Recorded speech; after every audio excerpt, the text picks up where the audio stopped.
Vážený pán predseda vlády, vážený pán podpredseda Národnej rady Slovenskej republiky, excelencie, dámy a páni, priatelia. Úvod povedal Martin Rybík, čo ja by som išiel priamo in media res, ako sa hovorí, a povedal teda ten message, ktorý chceme povedať dneska na záver nášho zhromaždenia delegátov, tak pre verejnosť, tak pre predstaviteľov vlády a parlamentu, ako aj pre médiá. Dámy a páni, od konca roka 2019, kedy sa vo svete najprv nenápadne, neskôr od roku 2020 v plnej miere objavila a prejavila pandémia, známa pod názvom COVID-19, prežíva svet, Európa, Slovensko, firmy, ale aj občania takú zvláštnu dobu. Dobu, ktorá viac ako 5 rokov ovplyvňuje naše správanie, rozhodovanie, ale aj budúcnosť. Dobu, ktorá bohužiaľ nepriniesla nové pozitívne impulzy, naopak vyvolala nové napätie a neistotu tak v konaní a myslení ľudí, firiem či národných a medzinárodných spoločenstiev, ako aj v globálnych vzťahoch. O čom to všetko svedčí?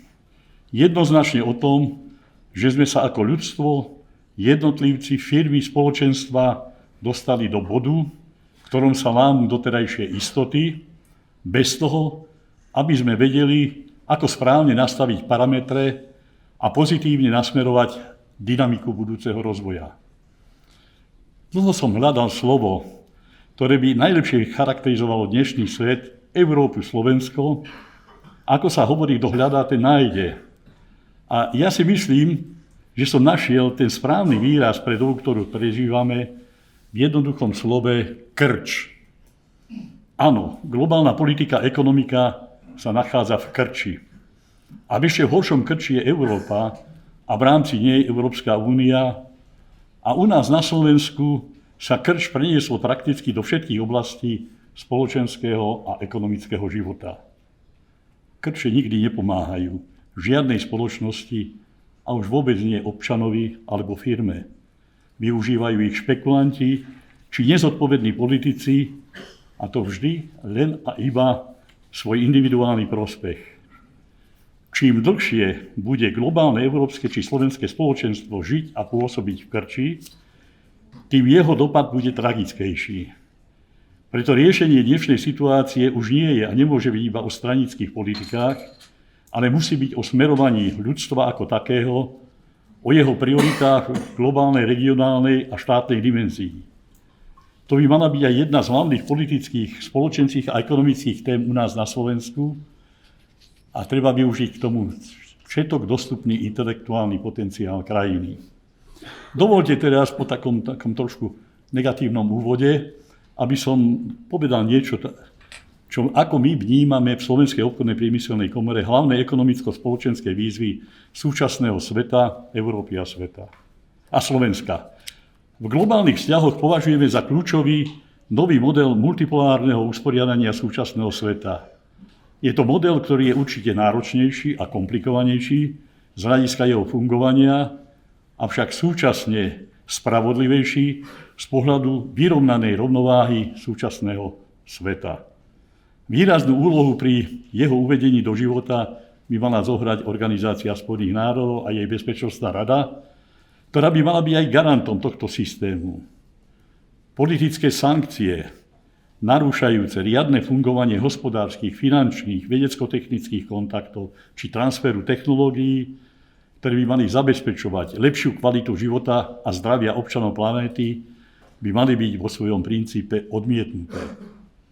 Skutočný prínos dosahujú špekulanti, rôzni sprostredkovatelia, a platia za to firmy a v konečnom dôsledku každý občan.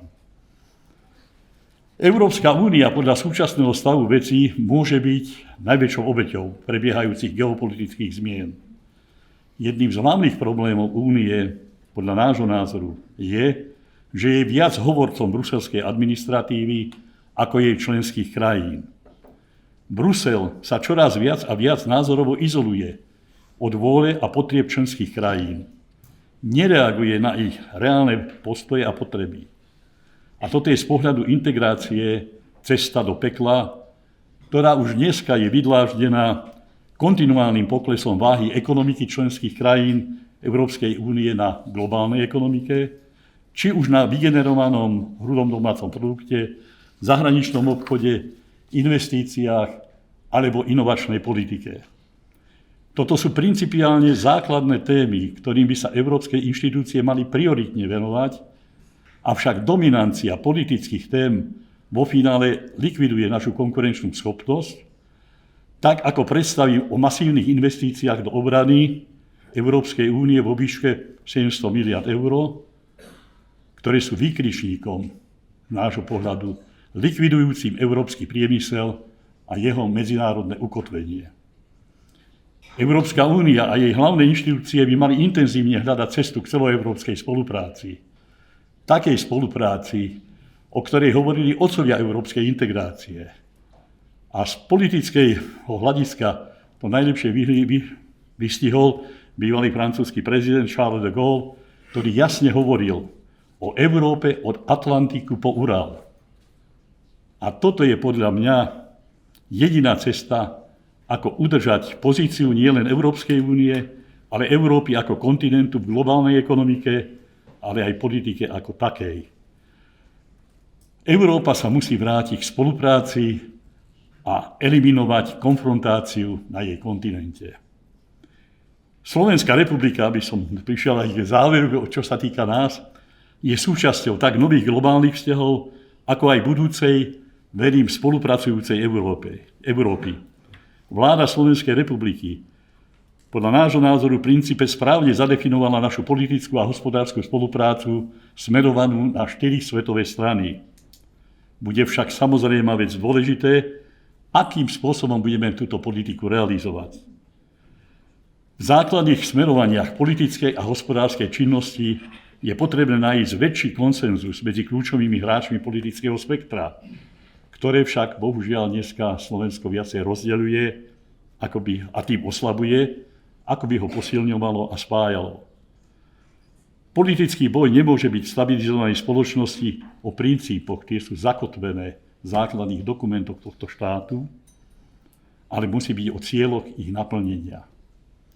Slovenská obchodná a priemyselná komora z pohľadu ďalšieho vývoja ekonomiky Slovenskej republiky vidí nasledovné výzvy, ktoré je potrebné z nášho hľadiska riešiť.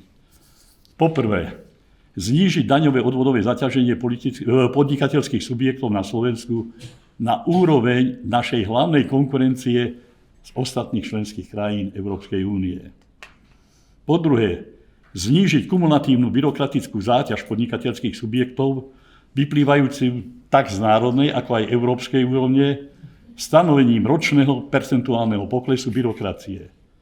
Ale to, čo sa netýka len centrálnej vlády, ale aj regionálnej a miestnej samosprávy. Po tretie, prostredníctvom regulačného úradu znížiť finálne ceny energií na úroveň rozhodujúcich krajín Európskej únie a tým udržať pri živote kľúčové slovenské firmy. Po štvrté, riešiť situáciu na trhu práce, kde výrazne absentujú viaceré povolania. Osobitne sa venovať problematike odchodu mladej generácie do zahraničia. Po piaté, zefektívniť systém a štruktúru vzdelávania na všetkých úrovniach s podporou špecializácií, ktoré výrazne na trhu práce absentujú a obmedzením tých odborov štúdia, ktorých absolventi nevedia nájsť v týchto svojich oboroch uplatnenie na trhu práce a tým pádom vyžadujú ďalšiu rekvalifikáciu. Po šieste, zoptimalizovať podporu exportnej činnosti cez reálne bankové produkty a zahraničnú službu využívať viacej na podporu ekonomických a investičných zámerov slovenských podnikateľských subjektov, ich kvalitnejšiu informovanosť ako na neefektívnu spoločenskú reprezentáciu našich úradov v zahraničí. Po siedme, s cieľom znížiť náklady, často neefektívne na administratívnu obsluhu štátu, otvoriť vecnú diskusiu o efektívnosti a potrebe súčasného regionálneho usporiadania Slovenskej republiky, ako aj o funkčnosti systému miestnych samospráv. A na záver, vecne nastaviť model komunikácie politickej decíznej sféry s ekonomickým a podnikateľským sektorom o strategických otázkach budúceho ekonomického a priemyselného vývoja Slovenskej republiky s prepojením na konkrétne projekty zvyšovania našej konkurenčnej schopnosti. Dámy a páni, vážený pán premiér, Slovenská obchodná a priemyselná komora je pripravená tak na celoštátnej, ako aj regionálnej úrovni spolupracovať s vládou, parlamentom, aj regionálnymi či miestnymi samosprávami pri realizácii takých krokov, ktoré budú viesť ku kvalitnejšiemu podnikateľskému prostrediu a súčasne k znižovaniu zadlženosti Slovenska doma i v zahraničí. Slovensko musí na zmeny globálnej európskej politiky reagovať vlastnými opatreniami tak, aby sme v tomto procese boli na strane víťazov a nie porazených. Toto musí byť imperatívom tak pre politickú decíznu sféru, ako aj pre ekonomickú a podnikateľskú reprezentáciu a intelektuálne kruhy na Slovensku. Ďakujem vám za pozornosť.